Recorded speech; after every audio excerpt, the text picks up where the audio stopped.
샬롬 할렐루야. 요한복음 19장 28에서 30절이요. 그 후에 예수께서 모든 일이 이미 이루어진 줄 아시고 성경을 응하게 하려 하사 이르시되 내가 목마르다 하시니 거기 신 포도주가 가득히 담긴 그릇이 있는지라. 사람들이 신 포도주를 적신 해면을 우솔초에 메어 예수의 입에 대니 예수께서 신포도주를 받으신 후에 이르시되 다 이루었다 하시고 머리를 숙이니 영혼이 떠나가시니라. 아멘. 누가복음 23장 46절. 예수께서 큰 소리로 불러 이르시되 아버지 내 영혼을 아버지 손에 부탁하나이다 하고 이 말씀을 하신 후 숨지시니라. 십자가의 도 17번째 가상칠언 세 번째입니다. 제5원 내가 목마르다. 요한복음 19장 28절을 보면 이후에 예수께서 모든 일이 이미 이룬 줄 아시고 성경으로 응하게 하려 하사 가라사대 내가 목마르다 하시니 거기 신 포도주가 가득히 담긴 그릇이 있는지라. 사람들이 신 포도주를 머금은 해융을 우슬초에 메어 예수의 입에 대니 말씀하고 있습니다. 사람이 피를 많이 흘리면 심한 갈증을 느끼게 됩니다. 더구나 예수님은 이스라엘의 건조한 기후에서 오랜 시간을 뜨거운 햇빛 아래에서 십자가에 매달려 계신 상태였지요. 그러나 이때 예수님께서 목마르다 하신 것은 단순히 육적인 갈증을 호소하시는 말씀이 아니라 영적인 의미가 담겨 있는 말씀입니다. 또 우리는 예수님의 피값으로 찾아드림으로써 그 갈증을 해소시켜 달라고 당부하시는 영적인 말씀입니다. 목마르다 하신 것은 단순히 육적인 갈증을 호소하시는 말씀이 아니라 영적인 의미가 담겨있는 말씀입니다. 곧 우리가 예수님의 피값을 찾아드림으로써 그 갈증을 해소시켜 달라고 당부하시는 영적인 말씀이지요. 그러면 우리가 어떻게 해야 예수님의 피값을 찾아드릴 수가 있을까요? 예수님께서 피 흘리신 까닭은 죄인된 인류를 구속하시기 위함이므로 예수님의 피값을 찾아드리는 것은 바로 지옥으로 갈 영혼들을 열심히 전도하여 천국으로 인도하는 것이지요. 직접 전도하는 것 외에도 영혼 구원을 위해 기도하는 것이나 설교를 위해서 선교를 위해서 물질로 심는 것 등 간접적으로 영혼을 구원할 수가 있습니다. 예수님께서 목마르다 말씀하시자 어떤 사람이 해용에 적신 신포도주를 예수님의 입에 대어 드렸습니다. 이때 예수님께서 신포도주를 입에 대신 것은 갈증을 해결하려는 것이 아니라 구약의 예언대로 신포도주를 맛보셔야 하는 영적인 의미가 있기 때문입니다. 시편 69편 21절에 저희가 쓸개를 나의 식물로 주며 칼할 때에 초로 마시웠사오니 하는 말씀이 그대로 이루어진 것입니다. 그렇다면 예수님께서 신포도주를 맛보신 것은 영적으로 어떤 의미일까요? 이는 예수님께서 신포도주를 드시고 우리에게는 새 포도주를 마시게 하셨다는 사실로 나타냅니다. 신포도주 곧 오래되어 묵은 포도주는 구약의 율법을 의미하며 새 포도주는 예수님으로 인한 완성된 신약의 사랑의 법을 의미하는 것입니다. 구약의 율법에 의하면 죄인들은 반드시 죄에 따른 형벌을 받아야 하고 죄사함을 받으려면 매번 짐승을 잡아 피의 제사를 드려야 했습니다. 그런데 예수님께서 친히 속죄 제물이 되셔서 십자가에 죽으심으로 율법의 모든 저주를 속량하셨으니 곧 우리를 위해 신포도주를 받으신 것입니다. 따라서 우리는 예수 그리스도를 믿고 마음 중심에서 회개하면 죄를 용서받을 수 있게 되는데 이것이 바로 새 포도주를 마신 것이지요. 예수님께서는 이런 사실을 깨우쳐 주시고자 내가 목마르다 말씀하시며 신포도주를 받아 입에 대셨다는 사실입니다. 제6권 다 이루었다.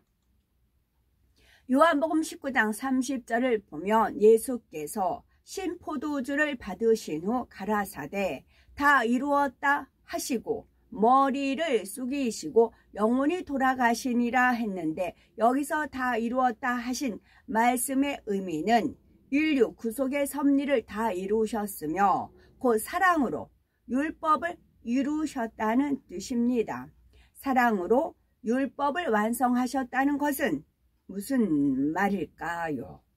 율법에 따르면 죄의 싹은 사망이므로 모든 죄인들이 사망의 형벌을 받고 지옥으로 가야 합니다. 또 하나님의 백성들이 죄를 사함받기 위해서는 매번 소나 양을 잡아서 피해 제사를 드려야 했지요. 그러나 예수님께서 십자가에 죽으심으로 모든 율법의 저주를 대속하셨습니다. 이에 대해 히브리서 7장 27절에는 저가 저 대제사장들이 먼저 자기 죄를 위하고 다음에 백성의 죄를 위하여 날마다 제사 드리는 것과 같이 할 필요가 없으니 이는 저가 단번에 자기를 드려 이루셨음이니라 말씀하고 있습니다. 예수님의 대속의 과정은 사람이 상상할 수 없는 엄청난 사랑으로 완성되었습니다. 존귀하신 하나님의 아들이 미천한 사람의 몸을 입고 이 땅에 오셔서 불쌍한 영혼들에게 천국 복음을 전하시고 모든 병과 약한 것을 고쳐주셨습니다.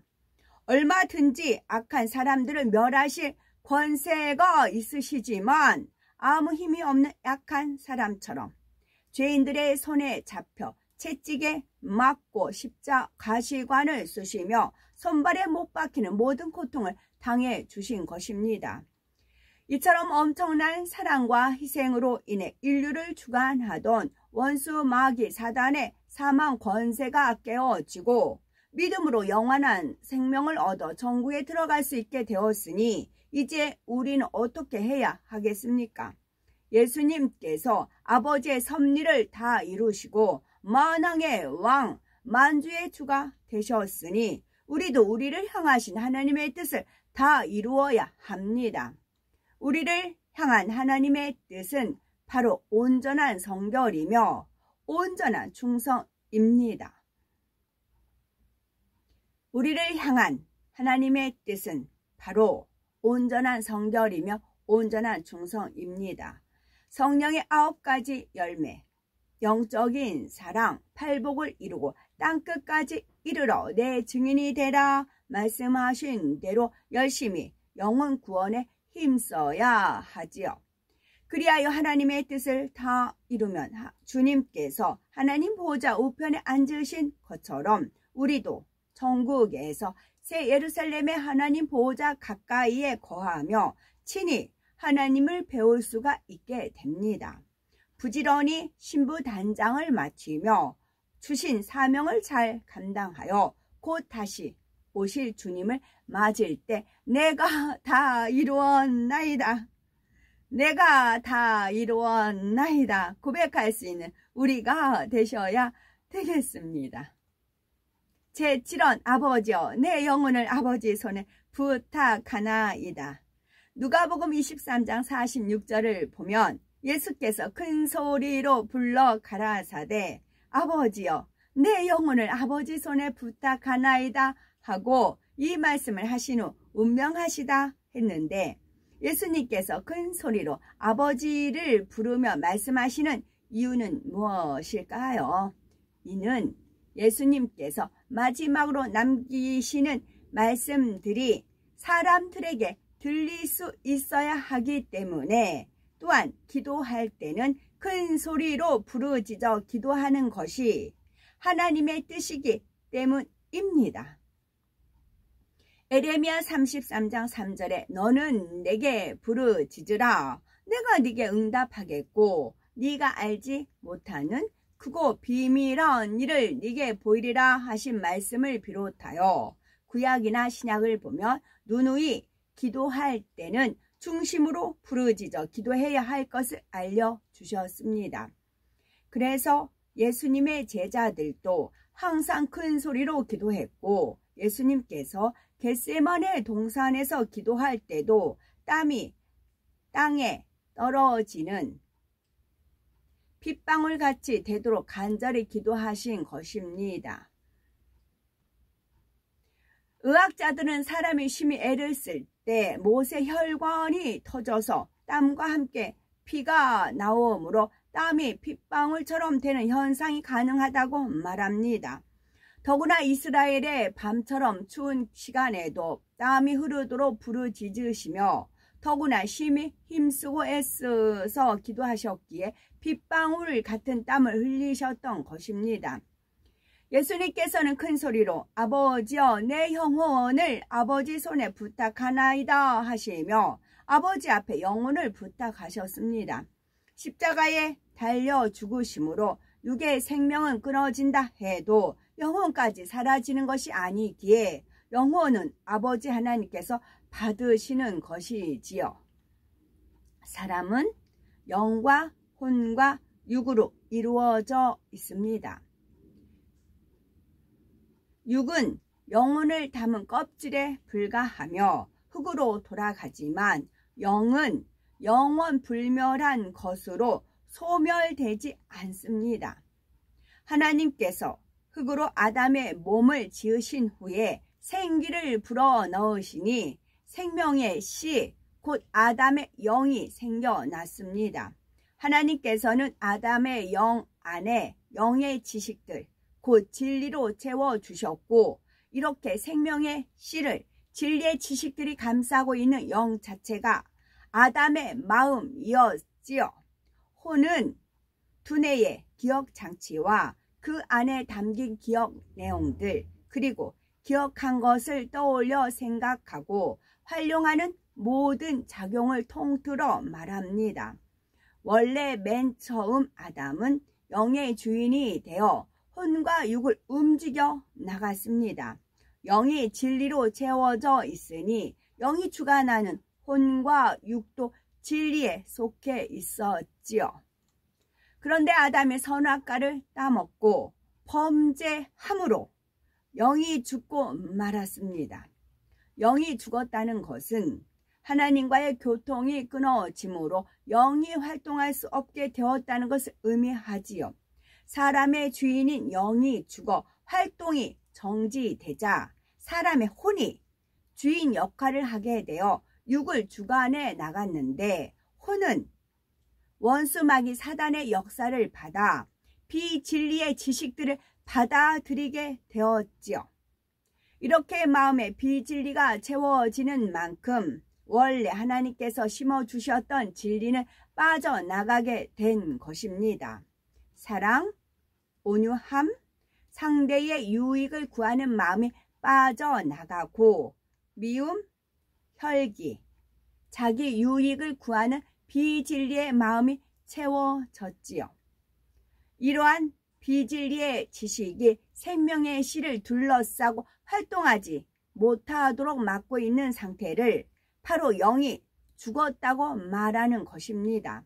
그러나 영이 죽어 활동이 멈췄다고 해도 사람의 영이 소멸되는 것은 아닙니다. 사람의 영은 영원 불멸하신 하나님의 생기를 불어넣어서 만드신 것이기에 소멸될 수가 없지요. 그러면 사람의 육이 죽으면 혼은 어떻게 될까요? 뇌가 있어서 뇌 세포를 통해 기억도 하고 생각도 합니다. 육이 죽어 두뇌의 기억 장치가 정지되면 영이 없는 짐승은 육과 함께 혼도 소멸이 되어 완전히 무로 돌아갑니다. 그러나 영이 있는 사람은 혼의 작용이 마음으로 전달이 되어서 마음의 입력이 되므로 혼이 소멸되는 것이 아니라 영 안에 입력된 혼의 상태, 다시 말해 영혼이 결합된 형태로 영원히 존재하게 되지요. 그래서 주님도 내 영혼을 아버지 손에 부탁하나이다 말씀하신 것입니다. 사람이 복음을 듣고 예수 그리스도를 영접하면 성령을 받게 되는데 성령을 받으며 죽었던 영이 살아납니다. 그리고 다시 하나님과 교통하며 마음의 진리를 공급받아 진리가 채워지는 만큼 비진리를 벗어버릴 수가 있습니다. 진리가 마음에 채워지면 진리의 생각만 하며 진리로 행하기 때문이지요.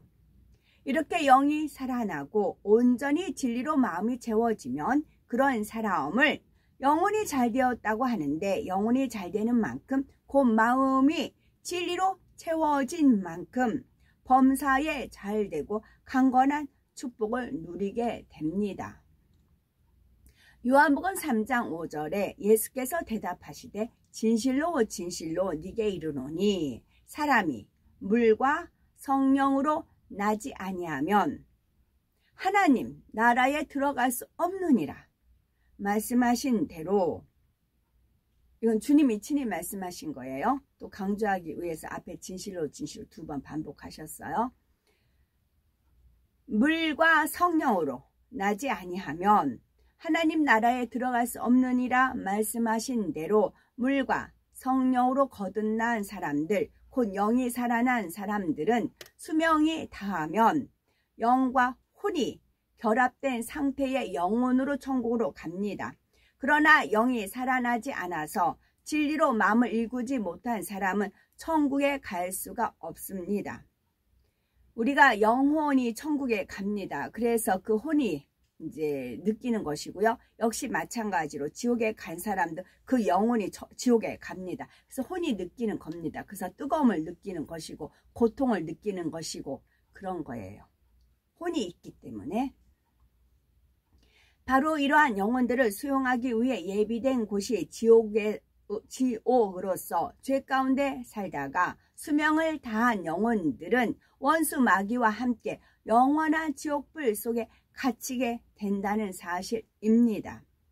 또한 예수님께서 자기 영혼을 아버지 손에 맡긴다는 기도를 올리신 것은 예수님께서 오직 하나님의 섭리대로 모든 것을 순종하여 이루셨음을 증거합니다. 하나님께서 생사화복과 인류 역사의 모든 것을 주관하시기 때문에 우리가 기도할 때 중보자 대신 예수 그리스도의 이름으로 기도하지만 기도에 응답하시는 분은 하나님이신 것이죠. 마태복음 10장 29에서 31절에 참새 2마리가 한 아사리온에 팔리는 것이 아니냐. 그러나 너희 아버지께서 허락지 아니하시면 그 하나라도 땅에 떨어지지 아니하리라. 너희에게는 머리털까지 다 세신 바 되었나니 두려워하지 말라. 너희는 많은 참새보다 귀하니라 말씀하셨으니, 이런 말씀에 영적인 의미를 깨닫고 깊이 마음에 새긴다면 우리의 모든 것을 하나님께 맡길 수가 있습니다. 참새 한 마리도 하나님의 허락이 없으면 땅에 떨어지지 아니하고 우리 머리카락까지 세신다 하셨으니, 하나님께 정녕 믿음으로 의지할 수 있다면 질병의 문제는 물론 직장이나 사업터의 축복, 그리고 하나님의 일을 이룸에 있어서도 응답받지 못할 것이 없는 것입니다. 예수님께서는 하나님의 본체이시면서도 오직 하나님의 뜻을 쫓아 하나님께 맡겨드린 것처럼 우리도 사람의 방법이나 사람을 의지하는 것이 아니라 오직 하나님만 의지하여 사람의 능력을 초월하는 하나님의 역사를 늘 체험하며 하나님께 영광 돌리시는 우리가 되셔야 되겠지요. 디모데후서 4장 8절에 이제 후로는 나를 위하여 의의 면류관이 예비되었으므로 주 곧 의로우신 재판장이 그날에 내게 주실 것이니 내게만 아니라 주의 나타나심을 사모하는 모든 자에게니라 말씀했습니다. 이처럼 영원히 잘되고 열심히 충성하여 하나님의 뜻을 온전히 이룬 사람들은 주님의 재림을 사모하며 지금 당장 하나님께서 영혼을 부르신다 해도 평안하게 아버지 앞에 영혼을 부탁할 수가 있지요. 그러므로 예수님께서 마지막으로 남기신 가상 7원을 명심하여 참혹한 십자가의 고통을 받으시면서도 큰 소리로 외치신 예수님의 심정을 깨달으며 온전히 하나님의 뜻을 이루어 다시 오실 주님을 사모하는 모든 이들과 함께 영화로운 의의 면류관을 받을 수 있는 우리가 되셔야 되겠습니다. 여기서 우리 머리카락도 다 새신다라는 이 표현에서 제가 이제 안 드린 말씀이 뭐였냐면, 저는 어릴 때 머리가 숱이 어마어마했어요. 여학교 다닐 때도 남들은 다른 애들은 머리가 찰랑찰랑하니 또 갈색빛 해가지고 예뻐요. 근데 저는 유난히 머리도 새카맣고 숱도 왜 이렇게 많은지 몰라요. 그러니까 너무 막 숱이 어마어마했어요. 그러니까 뭐 진짜 보기도 민망할 정도로 이렇게 머리카락도 두껍고 하여튼 미워요. 머리도 까맣고 그 여동생도 그렇고 친구들 보면 찰랑찰랑하니 갈색이면서 머리가 막 예쁜데 저는 왜 이렇게 숱이 많고 그래서 불만이 많았죠. 왜 난 이렇게 못생겼을까 그랬어요.